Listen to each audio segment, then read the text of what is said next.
الله صلى الله صلي على محمد صلى الله صلى الله صلي. بسم اللہ الرحمن الرحیم. السلام علیکم ورحمۃ اللہ وبرکاتہ. معزز سامعین، ایک مسلمان بحیثیت مسلمان قرآن کریم اور حدیث مبارکہ کے متن، ترجمہ اور تشریح کی درستگی کی ہر ممکن کوشش کرتا ہے اور اس بارے میں عمدن غلطی کرنے کا تصور بھی نہیں کر سکتا. معزز سامعین، ہماری ویڈیوز میں بیان کیے گئے تمام واقعات، وظائف، فضائل اور دعائیں مختلف حدیث مبارکہ اور مختلف حدیث کی کتب سے نقل کیے گئے ہیں. معزز سامعین اکرام، خلفائے راشدین اور صحابہ اکرام رضوان اللہ علیہم اجمعین کے بعد آنے والے تمام مسلمان بادشاہوں کا یہ معمول تھا کہ وہ اپنی اصلاح کے لیے تابعین اور بزرگان دین کی صحبت اختیار کرتے تھے.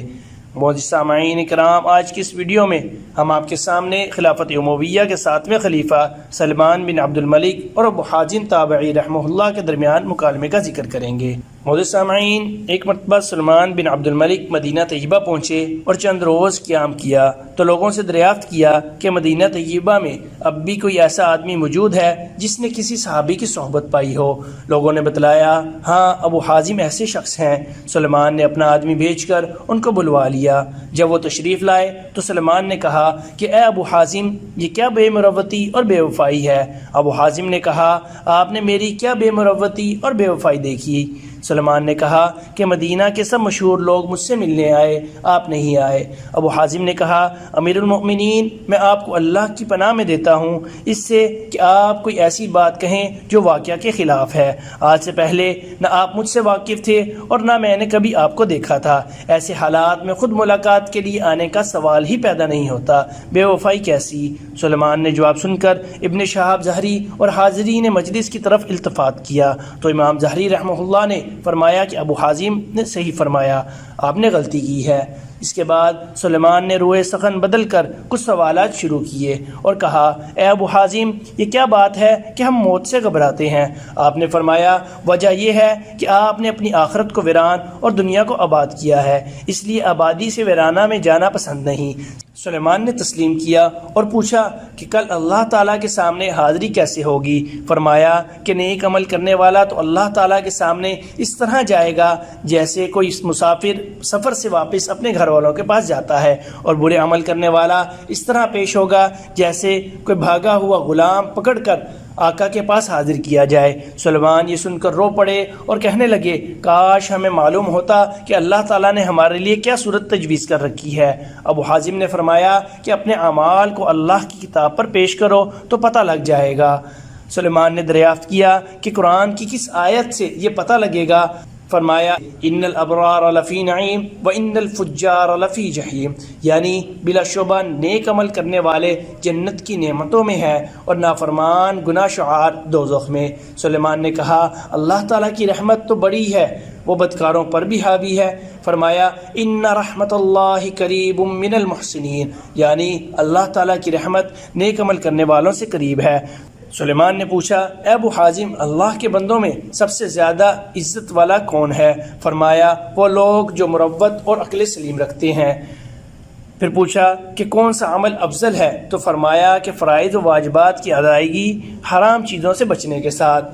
پھر دریافت کیا کہ کون سی دعا زیادہ قابل قبول ہے؟ تو فرمایا کہ جس شخص پر احسان کیا گیا ہو اس کی دعا اپنے محسن کے لیے اقرب الی القبول ہے. پھر دریافت کیا کہ صدقہ کون سا افضل ہے؟ تو فرمایا کہ مصیبت زیادہ سائل کے لیے باوجود اپنے افلاس کے جو کچھ ہو سکے اس طرح خرچ کرنا کہ نہ اس سے پہلے احسان جتائے اور نہ ٹال مٹول کر کے ایذا پہنچائے.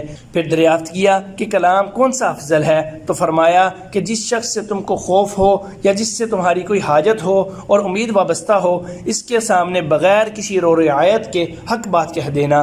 پھر دریافت کیا کہ کون سا مسلمان سب سے زیادہ ہوشیار ہے؟ فرمایا، وہ شخص جس نے اللہ تعالیٰ کی اطاعت کے تحت کام کیا ہو اور دوسروں کو بھی اس کی دعوت دی ہو. پھر پوچھا کہ مسلمانوں میں کون شخص احمق ہے؟ فرمایا وہ آدمی جو اپنے کسی بھائی کی اس کے ظلم میں امداد کرے جس کا حاصل یہ ہوگا کہ اس نے دوسرے کی دنیا درست کرنے کے لیے اپنا دین بیچ دیا۔ سلیمان نے کہا کہ صحیح فرمایا۔ اس کے بعد سلیمان نے اور واضح الفاظ میں دریافت کیا کہ ہمارے بارے میں آپ کی کیا رائے ہے؟ ابو حازم رحمہ اللہ نے فرمایا کہ مجھے اس سوال سے معاف رکھیں تو بہتر ہے۔ سلیمان نے کہا کہ نہیں، آپ ضرور کوئی نصیحت کا کلمہ کہیں گے۔ ابو حازم رحمہ اللہ نے فرمایا اے امیر المؤمنین، تمہارے آباء و اجداد نے بزور شمشیر لوگوں پر تسلط کیا اور زبردستی ان کی مرضی کے خلاف ان پر حکومت قائم کی اور بہت سے لوگوں کو قتل کیا، اور یہ سب کچھ کرنے کے بعد وہ اس دنیا سے رخصت ہو گئے۔ کاش آپ کو معلوم ہوتا کہ اب وہ مرنے کے بعد کیا کہتے ہیں اور ان کو کیا کہا جاتا ہے۔ حاشیہ نشینوں میں سے ایک شخص نے بادشاہ کے مزاج کے خلاف ابو حازم کی اس صاف گوئی کو سن کر کہا کہ ابو حازم، تم نے یہ بات بہت بری کہی۔ ابو حازم نے فرمایا کہ تم غلط کہتے ہو، پوری بات نہیں کہی بلکہ وہ بات کہی جس کا ہم کو حکم ہے، کیونکہ اللہ تعالیٰ نے علماء سے اس کا عہد لیا ہے کہ حق بات لوگوں کو بتلائیں گے، چھپائیں گے نہیں۔ لِتُبَيِّنُنَّهُ لِلنَّاسِ وَلَا تَكْتُمُونَهُ۔ سلیمان نے پھر سوال کیا کہ اچھا اب ہمارے درست ہونے کا کیا طریقہ ہے؟ فرمایا کہ تکبر چھوڑو، مروت اختیار کرو اور حقوق والوں کو ان کے حقوق انصاف کے ساتھ تقسیم کرو۔ سلیمان نے کہا کہ ابو حازم کیا ہو سکتا ہے کہ آپ ہمارے ساتھ رہیں؟ فرمایا خدا کی پناہ۔ سلیمان نے پوچھا یہ کیوں؟ فرمایا کہ اس لیے کہ مجھے خطرہ ہے کہ میں تمہارے مال و دولت اور عزت و جاہ کی طرف کچھ مائل ہو جاؤں جس کے نتیجے میں مجھے عذاب بھگتنا پڑے۔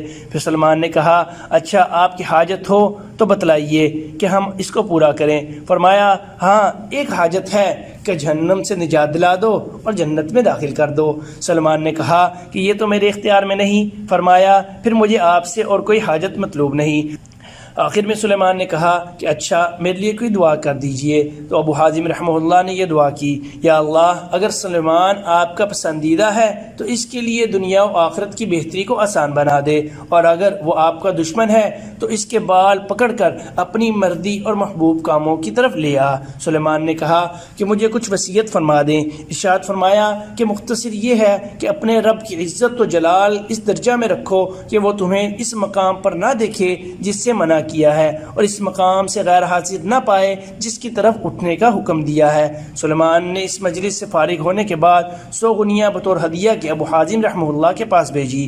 ابو حازم رحمہ اللہ نے ایک خط کے ساتھ ان کو واپس کر دیا۔ خط میں لکھا تھا کہ اگر یہ 100 دینار میرے کلمات کا معاوضہ ہیں تو میرے نزدیک خون اور خنزیر کا گوشت اس سے بہتر ہے، اور اگر اس لیے بھیجا ہے کہ بیت المال میں میرا حق ہے تو مجھ جیسے ہزاروں علماء اور دین کی خدمت کرنے والے ہیں، اگر آپ سب کو اتنا ہی دیتے ہیں تو میں بھی لے سکتا ہوں، ورنہ مجھے اس کی ضرورت نہیں۔ معزز سامعین، اللہ رب العزت سے دعا ہے کہ اللہ رب العزت مجھے اور آپ کو ابو حازم تابعی رحمہ اللہ کی بتلائی گئی نصیحتوں پر عمل کرنے کی توفیق عطا فرمائے، آمین ثم آمین۔ ویڈیو پسند آنے کی صورت میں لائک، کمنٹ اور اپنے دوستوں کے ساتھ شیئر ضرور کیجیے گا، اور اگر آپ نے ہمارا چینل ابھی تک سبسکرائب نہیں کیا تو مزید اسلامک ویڈیوز کے لیے ہمارے چینل کو ضرور سبسکرائب کریں۔ جزاک اللہ۔